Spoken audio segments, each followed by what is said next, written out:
नमस्कार दोस्तों, स्वागत है आपका बी वाइज बी इनोवेटिव में।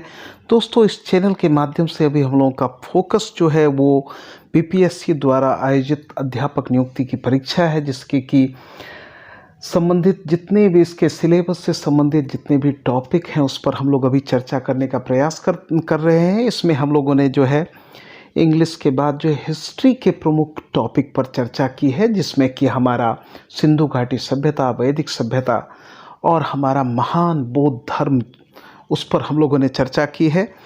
और इसके बाद जो आज हम लोग पुनः जो है एजुकेशन चैप्टर से ही हम लोग चर्चा करेंगे, और वो चर्चा का विषय हमारा जो है वो जैन धर्म है। जैन धर्म पर आज हम लोग चर्चा करेंगे।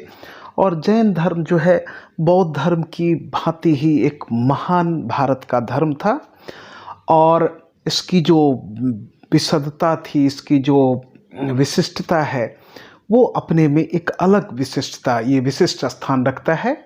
और ये बौद्ध धर्म से बहुत पूर्व में ही आया हुआ था। और इसका जो एक बौद्ध धर्म के साथ जो इसका अटैचमेंट है, उसका मूल कारण ये है कि इसके जो वास्तविक संस्थापक थे वो महावीर स्वामी थे, जो कि अंतिम तीर्थंकर थे, 24वें तीर्थंकर थे जैन धर्म के। लेकिन वास्तव में जैन धर्म जो है पूरे भारत में जो फैला, पूरे भारत में जो इसकी जो ख्याति बढ़ी, वो जो है महावीर स्वामी के समय में हुआ। तो इसके चलते जो है हम लोग ये समझ सकते हैं कि महावीर स्वामी के समय में आकर के जो है जैन धर्म अपनी पराकाष्ठा को प्राप्त किया, और अपनी जो है इसकी जो ख्याति है और इसकी शिक्षाएं जो है वो संपूर्ण भारत में फैली। तो यहाँ पर हम लोग देखते हैं कि जैन धर्म के संस्थापक और प्रथम तीर्थंकर जो थे वो ऋषभदेव थे, और इनका जो सर्वाधिक प्रसिद्ध और अंतिम तीर्थंकर, जिसको कि हम लोग की वास्तविक संस्थापक बोलते हैं, वो महावीर स्वामी थे। और इसमें जो हम लोग अध्ययन करेंगे, इसमें जैन संगीतियों का अध्ययन करेंगे, और महावीर स्वामी के द्वारा जो दिया गया त्रिरत्न है उसकी हम लोग चर्चा करेंगे। और उसके बाद जो है इसका पंच महाव्रत है, इस पर भी हम लोग जो है देखेंगे कि किस प्रकार से जो है जैन धर्म में पंच महाव्रत का पालन करना है। और इसके संबंधित जो संपूर्ण एक मूल ग्रंथ यदि हम लोग देखें कि कल्पसूत्र जो है, जो कि आपको भद्रबाहु द्वारा रचित है, तो ये जैन तीर्थंकरों की जीवनी को बताता है। जैन तीर्थंकर, जैसा कि हमने आपको बताया कि इसमें 24 तीर्थंकर हैं, और ऋषभदेव से लेकर के महावीर स्वामी तक इन समस्त तीर्थंकरों की चर्चा जो है कल्पसूत्र में की गई है, जो कि भद्रबाहु द्वारा रचित है। और अब हम लोग देखते हैं इसमें जैन संगीतियों के बारे में। जैन संगीतियों के बारे में सबसे महत्वपूर्ण है कि इसकी जो प्रथम संगीति हुई थी वो 300 ईस्वी पूर्व में हुई थी, और वो पाटलिपुत्र में हुई थी। स्थूलभद्र जो थे इसके नेतृत्व करता थे। और द्वितीय संगीति जो है जैन संगीति, वो 6ठी शताब्दी में बल्लवी में हुई थी, जो कि गुजरात में अवस्थित है। और इसके जो नेतृत्व करता थे वो क्षमा श्रवण थे। और इसके बाद जो हम लोग देखते हैं महावीर स्वामी को। महावीर स्वामी, जैसा कि हमने आपको बताया कि जैन धर्म के वास्तविक संस्थापक यदि कोई थे तो वो महावीर स्वामी थे। और इसके बाद ही भारतवर्ष में जैन धर्म का प्रचार प्रसार और इसकी प्रसिद्धि हुई। तो महावीर स्वामी का जन्म जो है 540 ईस्वी पूर्व कुंडग्राम, जो कि वैशाली में अवस्थित है, वहाँ पर हुआ था। और ये आरंभ से ही जो है इनका ध्यान, इनका अध्यात्म की ओर ध्यान था। और 30 वर्षों की अवस्था में इन्होंने जो है पूरी संसार से संन्यास लेकर के जो है ये तपस्या के लिए चले गए। तो इस प्रकार से हम देखते हैं कि इनको ज्ञान की जो प्राप्ति है वो ऋजुपालिका नदी के तट पर साल वृक्ष के नीचे जो है इन्हें ज्ञान की प्राप्ति हुई थी। और ज्ञान की प्राप्ति को जैन धर्म में कैवल्य कहा जाता है।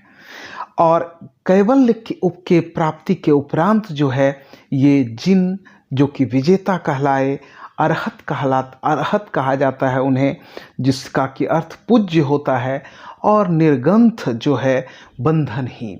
तो कैवल्य की प्राप्ति के बाद इनका जो नाम है वो जिन, अरहत और निर्गंथ जो है वो सब नाम इनका पड़ा। और इनका जो उपदेश था वो प्राकृत भाषा में था और इनके जो अनुयायी थे वो सभी जो है निर्गंथ जो है कहलाए।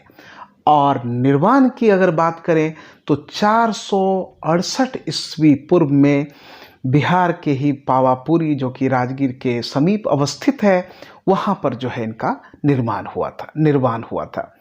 तो इस प्रकार से हम लोग देखते हैं कि बिहार में ही इनका जन्म हुआ और बिहार में ही इनका जो है देहावसान हुआ, निर्वाण हुआ। तो इस प्रकार से जो है बिहार में महावीर स्वामी समस्त स्थान जो बिहार से जुड़े हुए हैं वो महावीर स्वामी से जितने भी महत्वपूर्ण स्थान है वो सभी बिहार में हैं। तो इसलिए आप समझ सकते हैं कि जैनियों के लिए जो है बिहार पूरी तरह से तीर्थ स्थल है। तो एवं क्रम से हम लोग देखें कि शाखाएं जो थी इसकी शाखाएं जो है प्रथम संगीति के उपरांत जो है शाखाएं 2 शाखाओं में विभक्त हो गया। जैन धर्म की 2 शाखाएं वो बन गई कि पहला शाखा जो है श्वेतांबर हो गया, दूसरा दिगंबर हो गया। और स्थूलभद्र के जो शिष्य थे 2 शिष्य इनके हुए, एक स्थूलभद्र और भद्रबाहु। तो जो स्थूलभद्र के शिष्य थे वे श्वेतांबर कहलाए और जो भद्रबाहु के शिष्य थे वे दिगंबर कहलाए। तो जैसा कि हमने कल आपको बताया था कि मूल हीनयान और महायान बौद्ध धर्म में, तो हीनयान जो था मूल धर्म था। मूल मतलब जो कि बौद्ध महात्मा बुद्ध के द्वारा जो सारी बातें कही गई थी उसको लेकर के जो आगे बढ़े वो हीनयानी थे।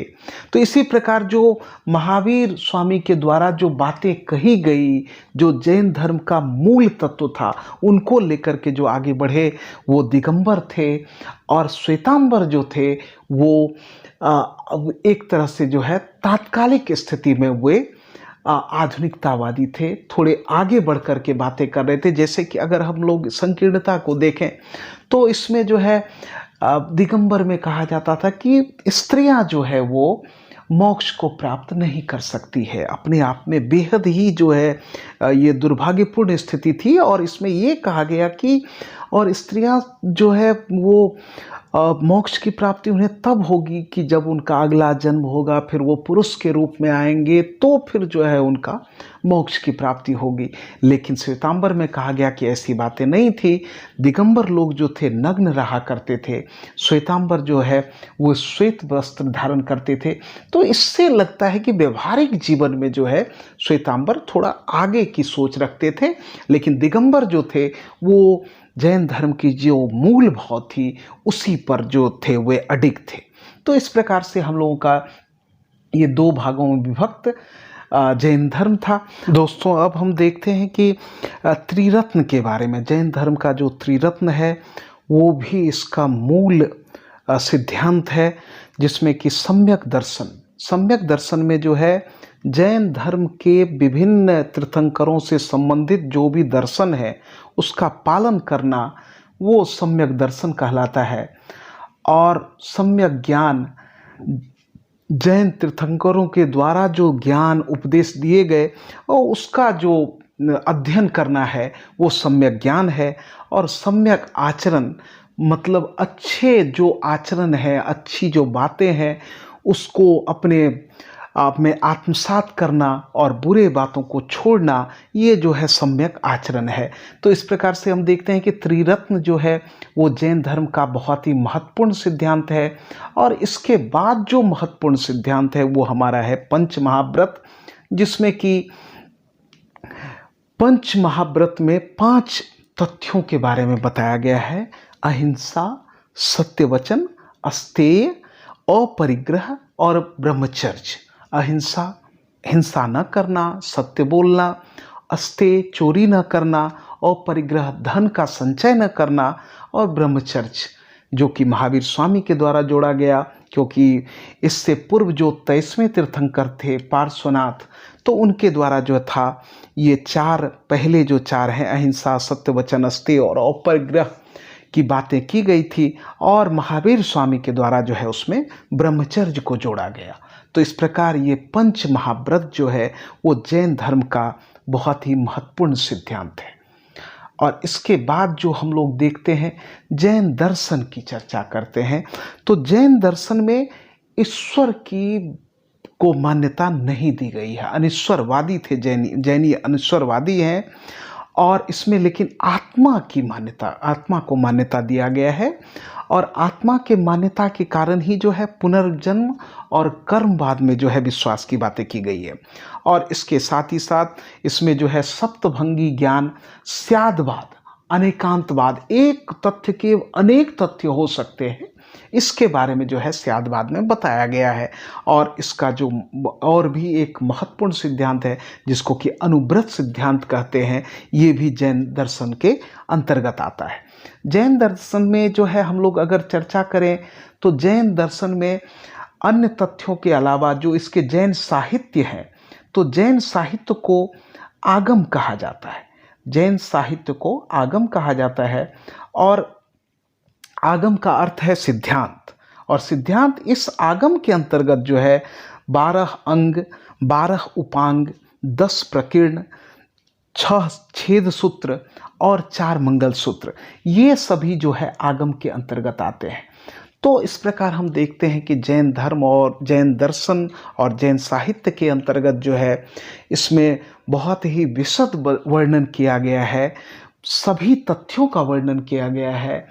और इसमें सबसे खास बात ये रही कि जैन धर्म तात्कालिक समय में बहुत ही प्रसिद्ध था। चंद्रगुप्त मौर्य जो थे वो अंतिम समय में जैन धर्म के अनुयायी बने और उनका जो देहावसान है वो भी संलेखन प्रक्रिया, जिस प्रक्रिया के द्वारा जैनी का जो है निर्वाण को प्राप्त करते हैं संलेखन विधि द्वारा, उसी विधि के द्वारा उनका भी जो है देहावसान हुआ था।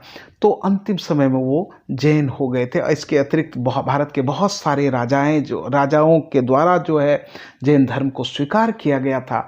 तो इससे जो है हम समझ सकते हैं कि जैन धर्म की प्रसिद्धि तात्कालिक समय में काफ़ी अधिक थी। अभी के वर्तमान समय में भी जैन धर्म जो है काफ़ी भारी मात्रा में लोग भारत में निवास कर रहे हैं। और लेकिन स्त्रियों के बारे में जो जैन धर्म का विचार था वो कहीं से भी जो है वो बाद में आकर श्वेतांबर में जो है इसमें एक आधुनिकता विचार, व्यवहारिक विचार लेकर के वो आए और जिससे कि जो है जैन धर्म का प्रचार प्रसार जो है पूरे भारतवर्ष में हुआ।